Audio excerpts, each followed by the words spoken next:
Dear one, something shifted in you this afternoon. You can't mark the hour it happened, but the weekend changed.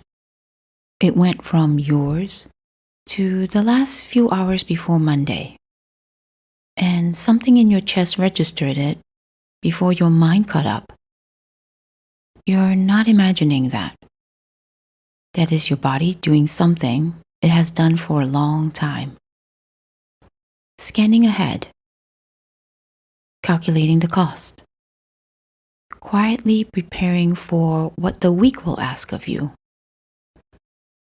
And the people who love you will say, "Don't borrow trouble." And they're not wrong. And the dread will still be there when they finish saying it. I want to sit with you in that for a moment before we go anywhere. Because underneath the Sunday dread, if you get quiet enough to feel it, there is usually a question that doesn't have words yet. Something like, am I going to be enough for what's coming? That is not a productivity question. It is not solved by a better morning routine. It is the oldest question a person can carry. And it is exactly the question that Isaiah 43 was written to answer. Here's what you might be discovering in this season. That the part of you running Sunday assessment has never been fully convinced you'll be held when the week arrives with everything it brings. That is not a confession of small faith. It is an honest look at the gap between what you believe in principle and what your body believes in practice. The body remembers what the mind can forget. And it has learned, somewhere along the way, that being caught unprepared is worse than being tired from bracing. So it braces every Sunday, faithfully. And it costs you every Sunday you have. Part of you has been carrying the weight of a week that hasn't arrived yet for longer than you can trace. Isaiah 43 was not written from safety. It was written to people in exile, people who have lost everything that was supposed to hold them and were staring at a future they could not make sense of. And into that, God speaks. Before addressing their fear, He speaks to their identity. Do not fear, for I have redeemed you. I have summoned you by name. You are mine. Before the week, before the outcome, before you've proven whether you'll be enough, you were summoned. You were named. You are His. That is not a feeling to manufacture. It is a fact to bring with you into the place where the dread lives. And let it be true there. Let's go find it.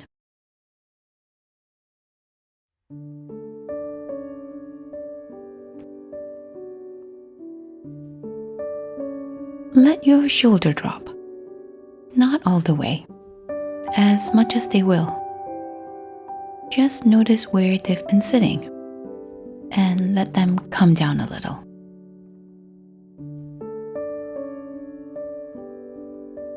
Picture someone sitting in a house as Sunday evening comes in. The day isn't over. There's still light, technically.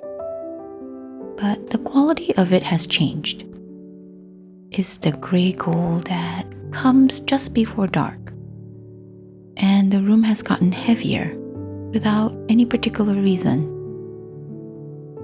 This person is tired in the way that rest doesn't touch. Tired behind the tired.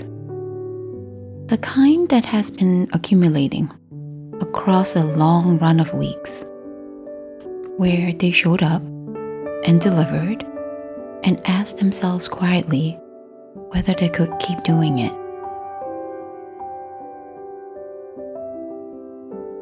Their jaw is slightly held.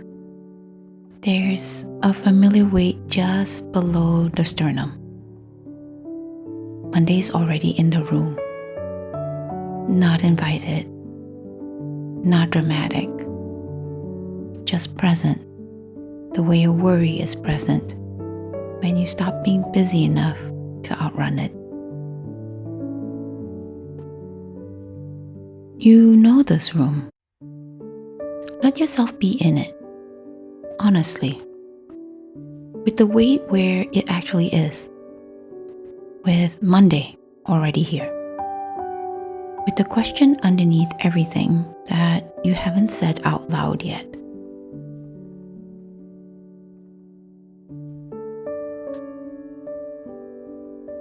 Notice without trying to move it, what is sitting in your chest right now. There may be a specific worry running, a conversation you're already rehearsing, a version of next week you've been building in your mind since mid-afternoon. Let it be named, not fixed, just named. The way you tell someone you trust what's actually in the room with you.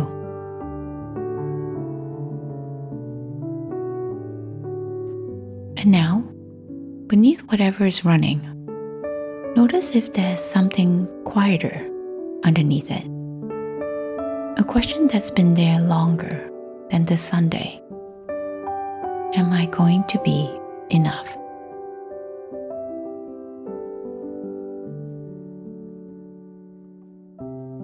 Before the question can finish forming in you, I want you to hear something. This is what God says, and He says it to you specifically, before the week and before you've proven anything. I have summoned you by name. He's not calling your title, your responsibilities, or your ability to hold everything together. He is calling you. Your name. The actual you. The one who is tired behind the tired. The one who has been quietly asking the question since Sunday afternoon turned.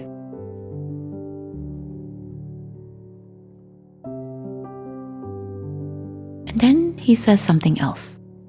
Something that does not promise the week will be easy. When you pass through the waters, I will be with you. When, not if. The waters are acknowledged. They're real. The cost of the week is real. The exhaustion you've been carrying is real. And God does not remove the reality of it. He meets them there.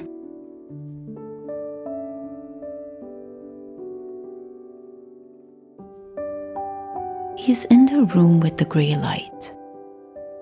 He is in the room with Monday already present. He is in the room with the question you've been too tired to even finish asking. Jesus sat with people in their Sunday evenings. He sat with Peter the night before everything fell apart. He sat with people who were afraid of what was coming and did not tell them not to be afraid. He told them He would be there.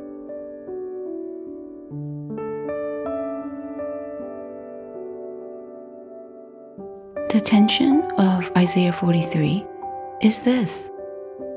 The waters are real, and God is with you. The week may ask a great deal of you, and you are still held. The question is real. God's answer was already waiting for it. You do not have to resolve that tension. You do not have to make the dread leave before God's presence is available to you. They can both be true at the same time. They are both true right now.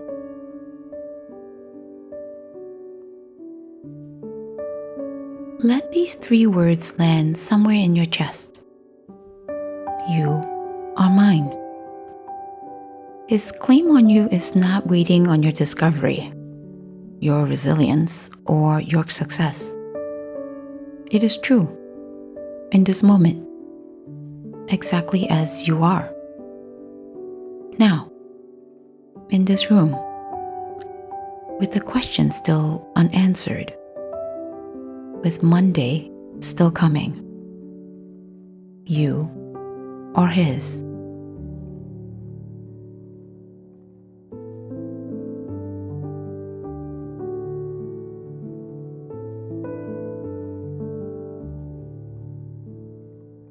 Come back to the room you're actually in.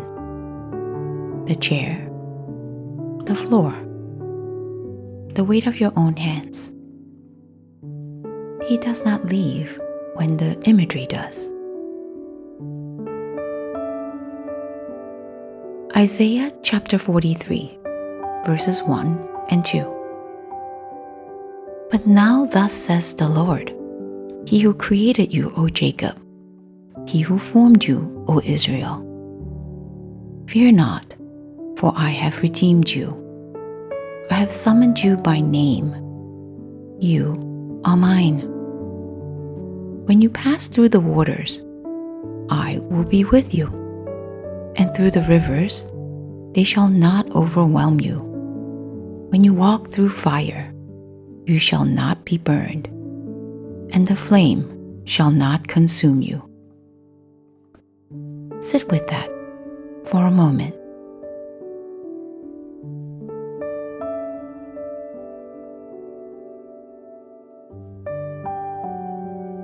What I notice every time I sit with this passage is that God speaks the identity before He addresses the fear.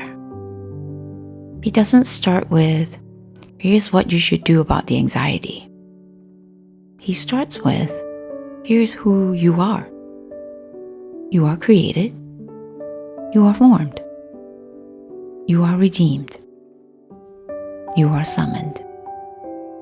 Called out, specifically, by name. You are mine. 5 declarations before a single instruction. And the instruction, when it comes, is not a technique. It is a consequence of the identity. Fear not, because of who you are to me. Then verse 2, and this is the part that keeps me coming back to this passage. The promise is not protection from every difficulty. The promise is God's presence in the middle of it. He says, when you pass through them. Through is a direction, not a destination. It means the waters are real. It means the hard week is real. It means the exhaustion you've been carrying is real. God meets us in the real thing. He does not wait for us to feel stronger, calmer, or more certain. His presence is found in the passage itself, not merely beyond it. He is already in it with you.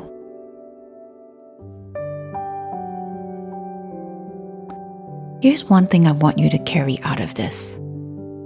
The Sunday dread and God's presence are not in competition for the same space in your chest.